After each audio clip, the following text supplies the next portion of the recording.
सरस्वती के दो बेटे हैं। बड़े बेटे राम की शादी रज्जू से हुई है और छोटे बेटे श्याम के लिए लड़की देखने का सिलसिला जारी है। एक दिन रज्जू की माँ का फोन आता है और उसकी सास फोन उठाती है। हेलो, कौन बोल रहा है? दूसरी तरफ फोन पर रज्जू की माँ लीलावती बोलती है। हेलो समधन जी, मैं लीलावती बोल रही हूँ, रज्जू की माँ। अरे नमस्कार समधन जी, कैसी हो? बहुत दिनों के बाद याद किया आज।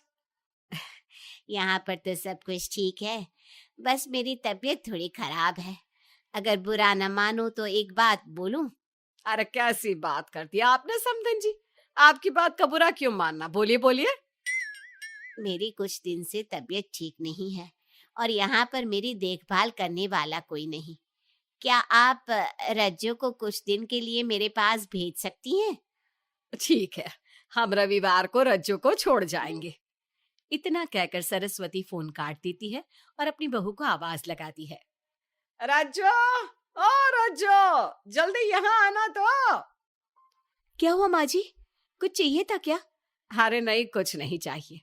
अभी तुम्हारी माँ का फोन आया था, उनकी कुछ दिन से तबीयत खराब है, वो तुम्हें बुला रही है। राम को फोन करके कह दे कल की 2 ट्रेन की टिकट करा देगा, मैं भी जाऊंगी तुम्हारे साथ।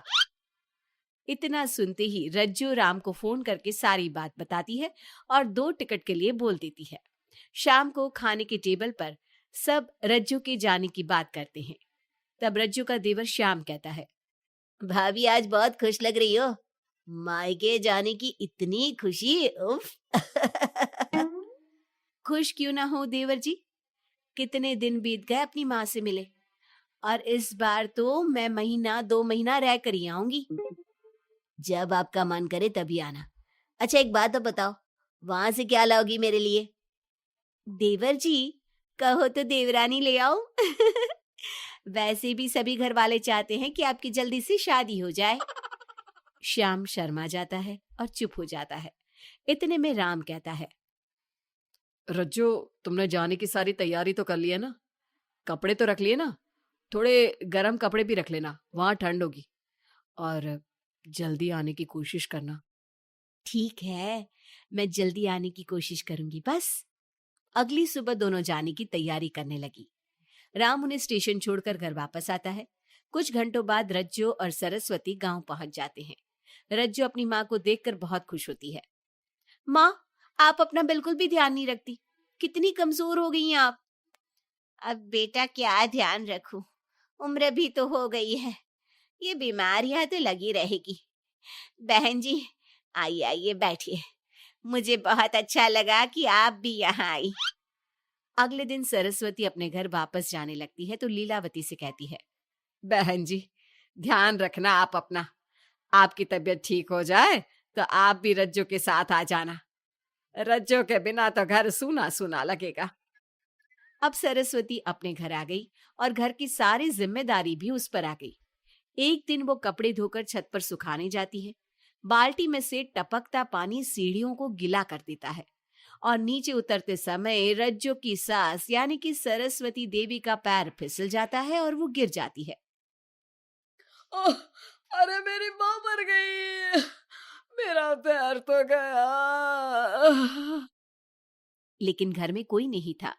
सरस्वती जैसे तैसे अपने आप को संभालती जाकर कुर्सी पर बैठती है। वो अपनी बहू के बारे में सोचती है। अगर रज्जू होती तो मुझे संभाल लेती और घर भी संभाल लेती।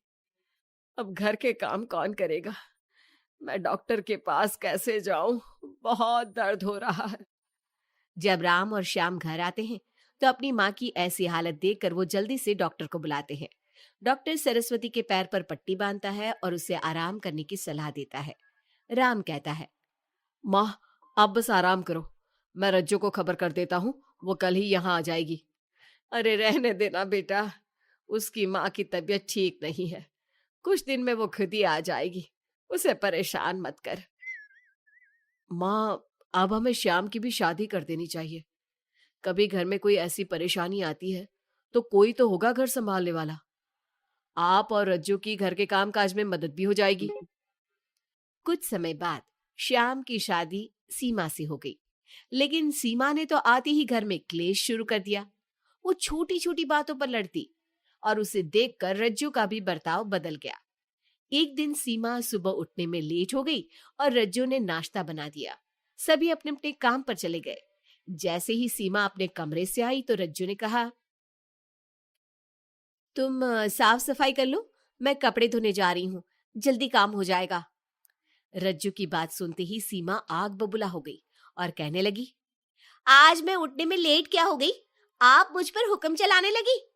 मुझसे कोई इस तरह से बात करी है मुझे बिल्कुल भी पसंद नहीं है।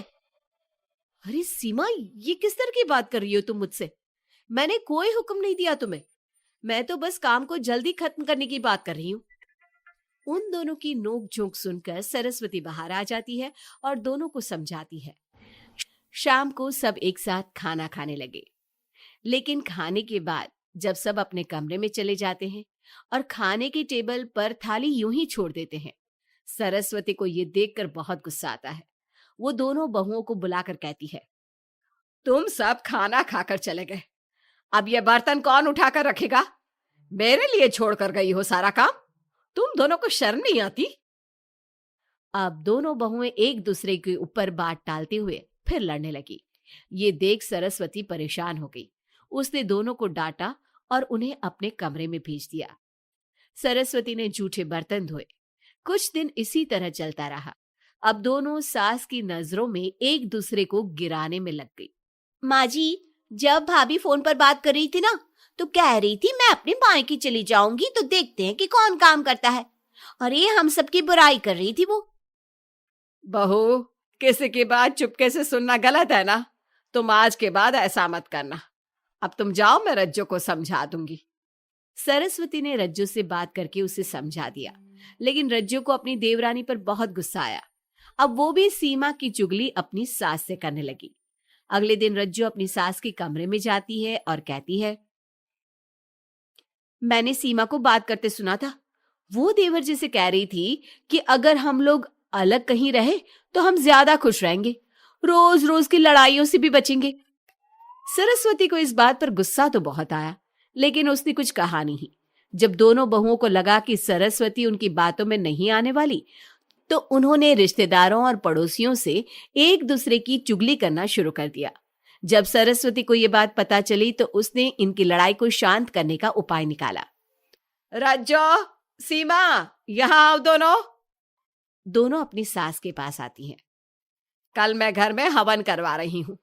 तुम पड़ोसियों और रिश्तेदारों को आने के लिए कह दो और हवन की सारी तैयारी कर लो। हवन का दिन आ गया।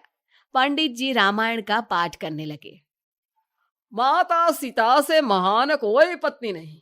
उन्होंने अपने पति के लिए सारे राजपाट, सुख सुविधाएं त्याग दी।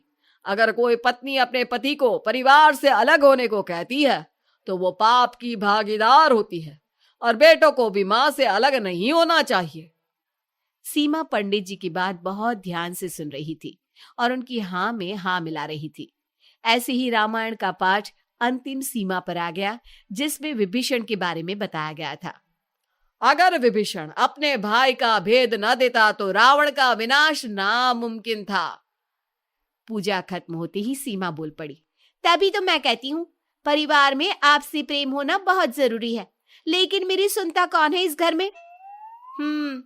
आपसी प्रेम की बात कौन कर रहा है, जिसने घर में आती ही लड़ाइयां शुरू करवा दी?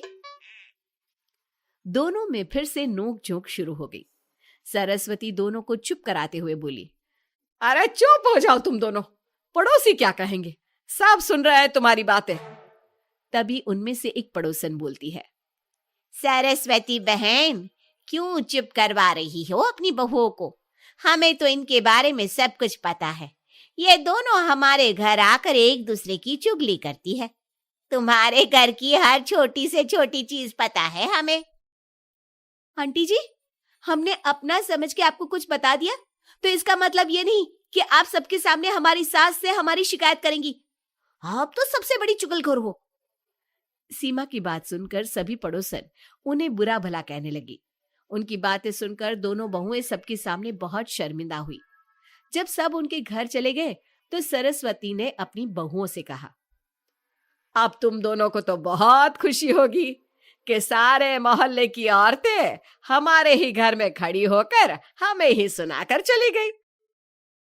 हमें काफी साल हो गए यहाँ रहते हुए, लेकिन आज तक किसी में भी इतनी हिम्मत नहीं थी कि हमसे ऊंची आवाज में भी बोल पाए। लेकिन आज तुम दोनों की वजह से ये सब हमारी बुराई कर रहे हैं।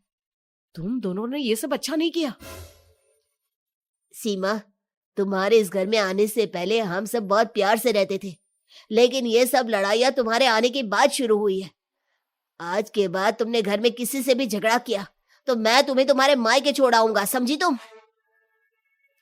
ये बात सुनकर सीमा रोने लगी और सबसे माफी मांगने लगी। पंडित जी भी ये सब देख रहे थे। उन्होंने सबको शांत करवाया। कृपया आप सभी शांत हो जाइए, गुस्से से तो बात और बिगड़ जाएगी। अगर आप दोनों बहुएं मिलकर रहती, घर की बात घर में रखती, तो कोई आपसे कुछ कहने की हिम्मत नहीं करता। आज आपको इस बात का एहसास तो हो ही गया होगा। औरत ही तो होती है जो मकान को घर बनाती है। अब भी कुछ नहीं बिगड़ा, आप दोनों प्यार से रहो, आपके पड़ोसी और रिश्तेदार अपने आप चुप हो जाएंगे। पंडित जी की बात दोनों बहुओं की समझ में आ गई। अब दोनों प्यार से रहने लगी। इसी तरह समय बीत गया। अब पड़ोस की औरतें उनके प्यार की मिसालें देने लगी।